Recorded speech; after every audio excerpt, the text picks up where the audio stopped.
Good morning sa ating lahat. Ito pala yung pier dito sa amin, pier ng Balanakan, Mugpog, Marinduque. Ako kasi ay paalis kaya napabidyo tayo dito. Ayan.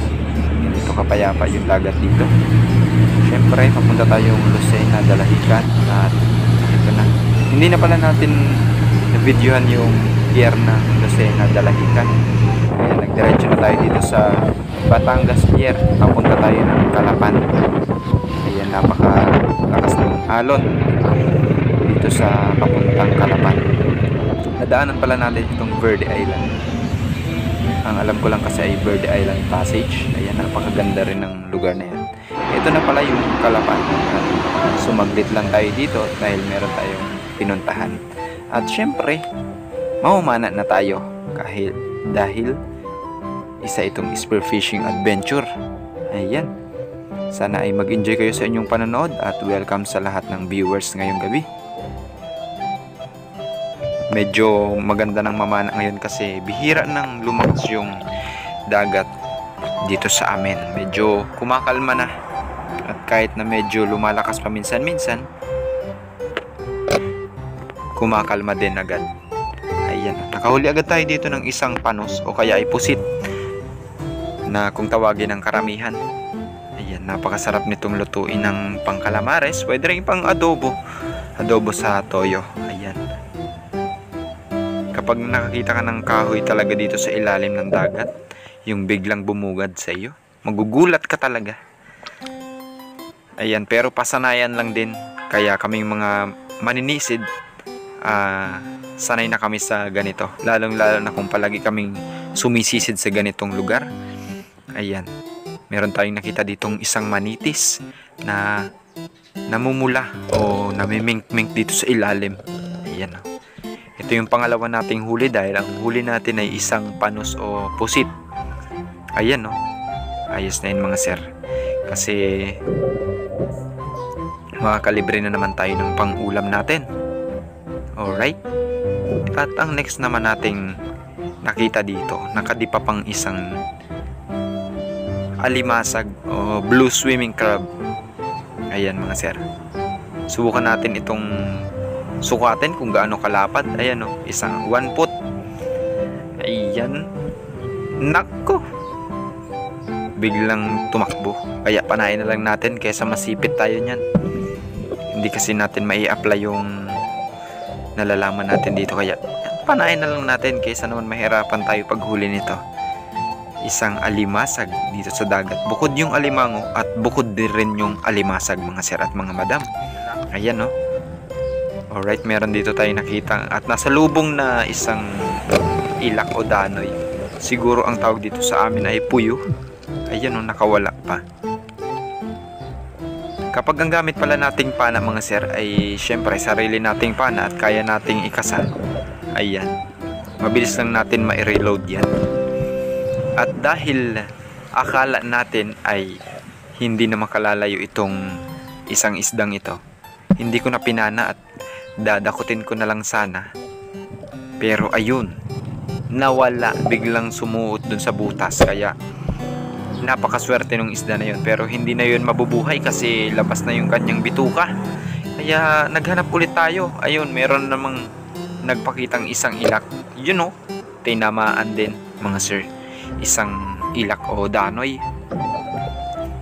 Talagang lumalabas yung mga ganitong isda dito sa amin, lalong-lalo na kapag medyo malakas ang alon. Meron tayo ditong nakitang isang uri ng snapper, pero sa kabutihang palad hindi natin mapana-pana kasi nga napakahirap ng pwesto niya. Kung papanain, malamang hindi rin natin tatamaan yun. Kaya lumipat tayo ng pwesto at nakita natin itong manitis. Ayan, nahuli natin, pero hindi pala natin nahuli at nadaplisan lamang. Buti na lang naabutan natin, kaya ngayon na yung pagkakataon para sure bulin na natin yan. Isang manitis. Ayan, oh. Sinong mahilig sa manitis dyan? Napakagandang isda nito mga sir. Nagre-range sa 160 to 180 ang kilo niyan dito sa Marinduque, dito sa amin. At dito pa sa pagsisid natin, meron na naman tayong nakitang isang manitis. Ayan, no? Kita nyo yan mga sir. Isang manitis ang ating napana. Ayan, no? Kita nyo yan mga sir. Medyo malapad-lapad na yan kaysa dun sa mga karaniwang sizes na nahuhuli natin. Isang manitis. Timbungan kung tawagin sa parteng Visayas.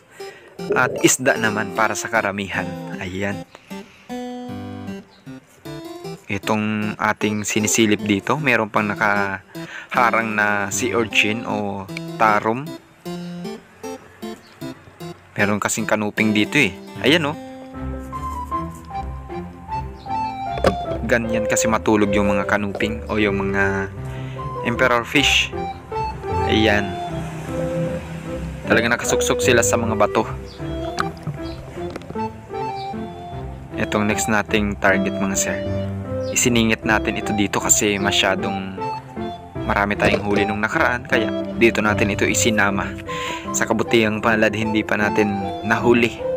Buti na lang hindi siya nagpakalayo-layo at nakapag-reload agad tayo sa ilalim. Yun, tinamaan natin mga sir.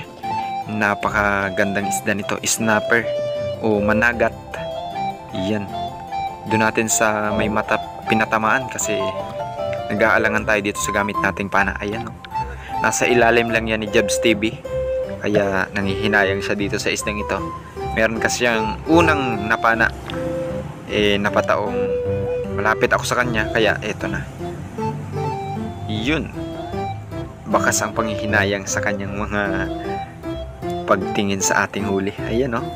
Malaki-laki na rin ito mga sir. Siguro mahigit na kalahating kiluhin na yan. Isang snapper o managat.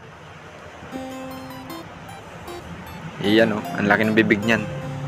Siguro kung sa parteng katawan natin yan pinatamaan, baka hindi pa tumalabi yung ating pana at medyo hindi natin nahasa.